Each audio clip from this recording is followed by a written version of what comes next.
Ce que tu crois et ressens comme vrai, ton subconscient le manifestera. Il y a une question qui traverse les siècles comme un murmure sous le vacarme du monde. Une question que l'on n'entend presque plus parce qu'elle ne parle pas le langage des écrans, des notifications ou des pensées en boucle.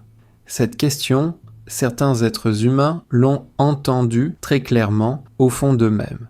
Ils n'étaient pas forcément prêtres, pas forcément savants.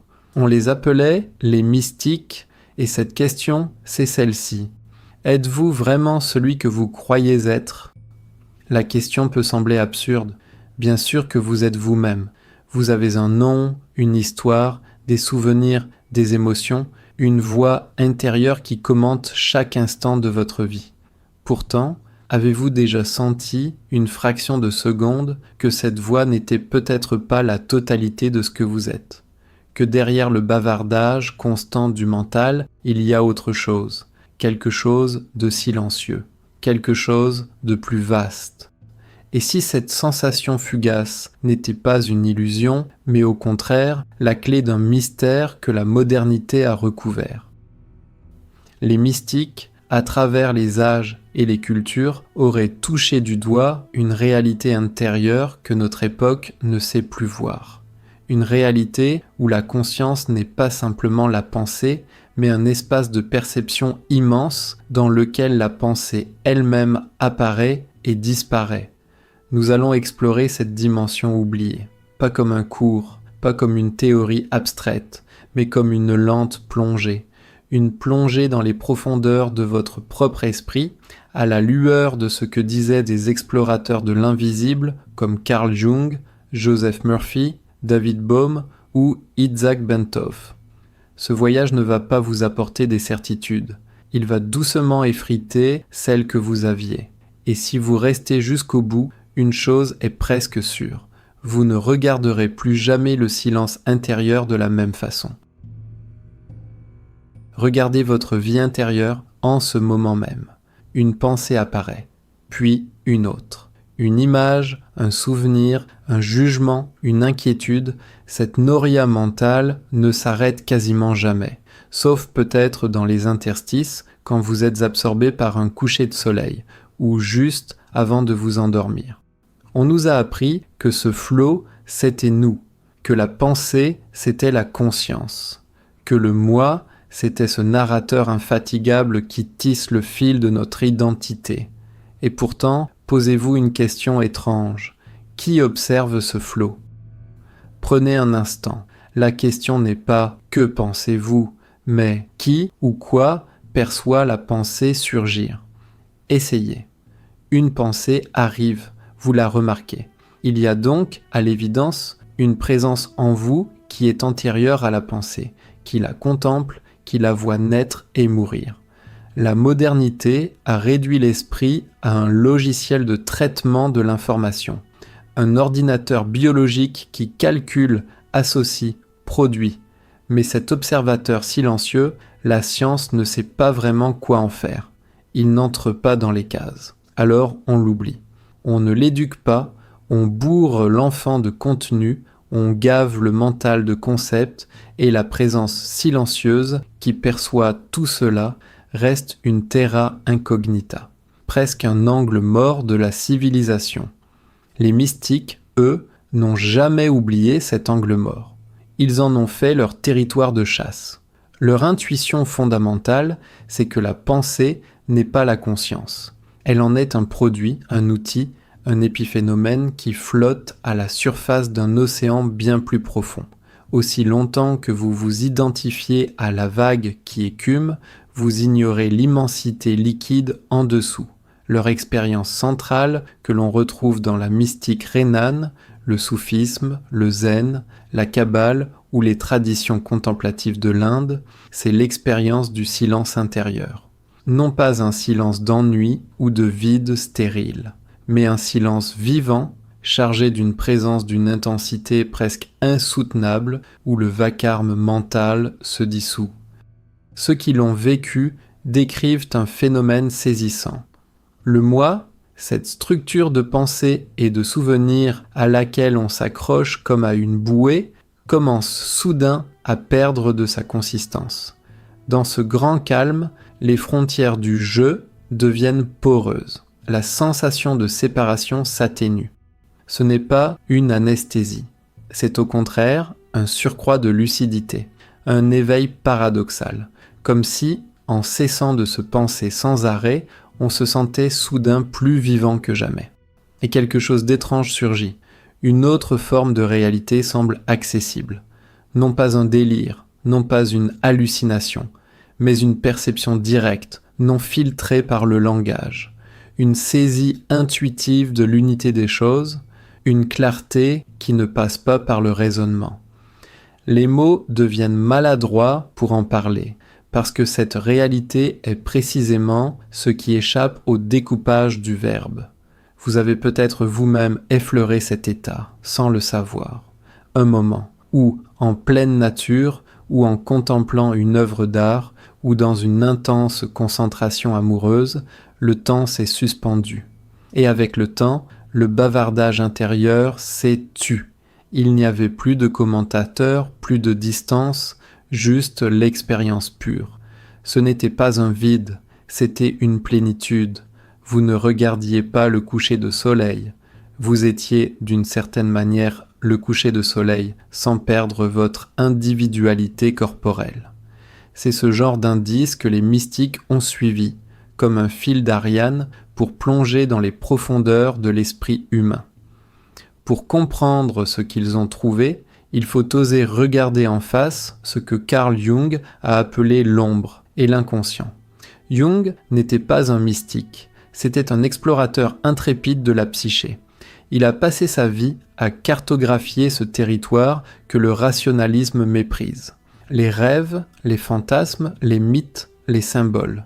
Et il a découvert que sous le petit moi conscient, il y a un monde peuplé d'archétypes, ces formes universelles de l'imaginaire humain, le sage, le héros, la mère, le trickster. Et au fond de cette mer intérieure, il y a ce qu'il appelait le soi, avec un S majuscule. Le soi n'est pas le moi. Le moi, c'est la surface. Le soi, c'est le centre insaisissable de la psyché tout entière.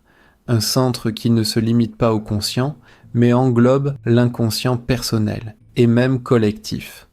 Quand Jung parlait d'individuation, ce processus qui consiste à devenir pleinement ce que l'on est, il parlait en réalité d'un décentrement radical. Le moi n'est pas le patron. Le moi doit apprendre à dialoguer avec les forces de l'inconscient, avec l'ombre, avec les archétypes, et à terme, il doit accepter de n'être qu'une expression partielle d'un tout bien plus vaste. En d'autres termes, ce que vous appelez « moi » n'est qu'une interface, une construction utile, nécessaire pour naviguer dans le monde, mais une construction. Derrière cette interface, il y a une vie psychique immense, autonome, intelligente, qui ne parle pas la langue du contrôle, mais celle des symboles, des intuitions, des coïncidences chargées de sens. Les mystiques disaient la même chose avec d'autres mots. Le moi est un voile. Le déchirer, c'est accéder à la réalité. Jung était fasciné par les traditions mystiques, par l'alchimie, par le livre des morts tibétains. Il y voyait des cartographies symboliques du voyage intérieur. Le grand œuvre alchimique, la transmutation du plomb en or, n'était pas pour lui une recette de chimie, mais une métaphore de la métamorphose de l'âme. Transformer la matière brute du moi, avec ses ombres et ses conflits, en une conscience intégrée, lumineuse, reliée au soi. Ce qui est bouleversant, c'est que cette transformation se produit précisément quand le moi lâche prise, quand il cesse de vouloir tout diriger et qu'il accepte d'écouter la rumeur profonde de l'inconscient. C'est là, dans ce silence habité, que surgissent les grandes intuitions, les guérisons inattendues, les synchronicités troublantes dont Jung a fait la théorie. Des événements extérieurs qui répondent, comme en miroir, à un état intérieur. comme si la réalité n'était pas aussi extérieure qu'on le croit, comme si la frontière entre le dedans et le dehors était plus incertaine. C'est là qu'un autre penseur, venu d'un tout autre horizon, nous rejoint, Joseph Murphy. Lui ne parlait pas d'alchimie ou d'archétype. Il parlait du subconscient avec une simplicité qui a conquis des millions de lecteurs. Murphy affirmait que votre subconscient est un jardin fertile. Il ne discute pas, il ne juge pas. Il accepte ce que la pensée consciente y plante et le fait pousser inexorablement en circonstances, en rencontres, en synchronicité, en réalité tangible. Pour lui, la clé, c'était l'imagination créatrice et l'autosuggestion imprégnée d'émotions. Ce que tu crois et ressens comme vrai, ton subconscient le manifestera. Cette loi est souvent caricaturée, réduite à une pensée magique naïve. Mais sous la mécanique, il y a une intuition vertigineuse. Si le subconscient ne connaît pas la frontière entre le réel et l'imaginaire, si l'image intérieure vécue avec intensité s'imprime en lui et sculpte le monde, alors le moi ordinaire n'est pas aux commandes. Le véritable opérateur est sous la surface. Et ce que vous croyez être, au fond de vous, définit le monde que vous habitez. Les mystiques n'auraient pas contredit cette idée. Ils l'auraient simplement radicalisée. Pour eux, le subconscient de Murphy, l'inconscient de Jung, n'est encore qu'une couche intermédiaire. En dessous ou au-delà, il y a une conscience non personnelle, un champ unifié. Isaac Bentov, inventeur et méditant, a cherché à décrire ce champ avec des mots à la frontière de la science et de la spiritualité. Pour lui, la conscience n'est pas un produit du cerveau. Le cerveau est un récepteur, un transducteur, qui filtre une conscience universelle, omniprésente. Un peu comme un poste de radio capte des ondes qui sont déjà là. Quand le mental s'apaise, le bruit de fond diminue, la bande passante s'élargit et l'on commence à percevoir ce qui était filtré. Bentov parlait d'état de conscience élargi, de ressenti océanique, de la sensation que les frontières du corps physique ne sont qu'une convention provisoire. Dans ces états, le temps ne s'écoule plus de la même manière. L'espace devient malléable et l'on expérimente une interconnexion totale avec le vivant. Et David Bohm, physicien quantique, a proposé une vision de l'univers qui donne un cadre presque vertigineux à ces expériences. Pour lui, la réalité que nous voyons, le monde des objets séparés, de l'espace et du temps, n'est qu'un ordre explicite, une surface. Mais en dessous, il y a un ordre implicite, une totalité non divisée où tout est enveloppé. Le cosmos n'est pas une machine composée de pièces détachées, mais une entité indivisible, fluide, qui se déploie de manière holographique. Dans ce modèle, la conscience et la matière ne sont pas deux substances différentes. Elles sont deux expressions d'un même mouvement profond. La séparation entre l'observateur et l'observé, entre vous et l'univers, serait une illusion de l'ordre explicite. Une illusion certes fonctionnelle, mais une illusion. Là où Bohm parlait d'ordre implicite, les mystiques parlaient de Dieu, de Tao, de vacuité, de réalité ultime. Les mots diffèrent, l'intuition est la même. Le moi séparé est une histoire que le cosmos se raconte à lui-même, temporairement, pour se faire l'expérience d'être un individu. Mais, en dessous, nous serions tous le même océan, vaguant à travers des milliards de corps. Cela peut sembler abstrait, lointain, mais ressentez le poids de cette hypothèse. Si le moi n'est qu'une interface, alors tout ce qui vous fait souffrir, fondamentalement, vient d'une erreur d'identification. Vous vous prenez pour l'histoire que vous vous racontez, pour le personnage avec ses peurs, ses manques, ses conflits. Mais si vous n'êtes pas ce personnage, si vous êtes le champ silencieux qui contemple le personnage, alors la souffrance perd sa substance. Ce n'est pas de l'indifférence, c'est une liberté radicale. Le jeu continue, mais vous n'êtes plus collé au rôle.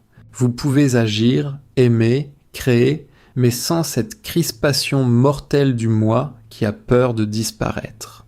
Le moi n'est pas la réalité ultime. Il est une interface, une construction utile pour interagir avec le monde, comme l'icône sur un écran d'ordinateur n'est pas le programme. Vous cliquez sur l'icône, vous ouvrez le fichier, mais si vous prenez l'icône pour le programme lui-même, vous passez à côté de tout. Le moi est cette icône.